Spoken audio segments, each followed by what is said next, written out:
Masarap mag two-time, di ba? Yung tipong dala-dalawa sila, tatlo-tatlo, minsan sampu-sampu pa nga eh. Pero minsan naisip ba natin kung anong epekto nito sa mga nasasaktan natin? Masarap mag two-time. Pag natapos ka sa isa, lilipat ka naman sa isa. Tapos sa iba naman hanggang sa magsawa ka. Tapos iiwan mo lang.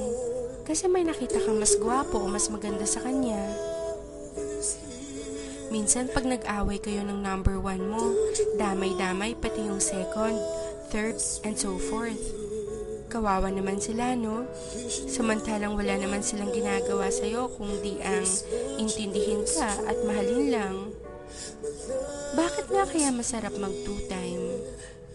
Kasi hindi ka marunong makontento sa kung anong meron ng girlfriend or boyfriend mo? Kasi meron mas better sa present mo? O baka naman kasi selfish ka, ayaw mong i-let go yung present mo if it's for your own sake kahit nasasaktan mo na siya. Kasi sarili mo lang iniisip mo. Paano kung gawin sa'yo yun? Sa tingin mo makakaya mo? Sa tingin mo okay lang sa'yo? Di ba masakit din? Tsaka, saka mo malalaman na mahal mo pala talaga siya pag may mahal na siyang iba.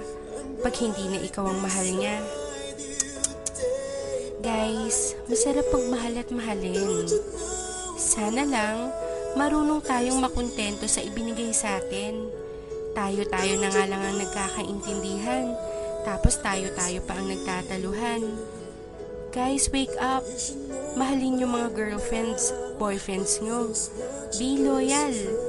Sorry sa mga natatamaan ko. Ginigising ko lang kayo sa matagal yung pagkakatulog. Baka kasi paggising nyo, wala na yung taong nagmamahal sa inyo ng totoo.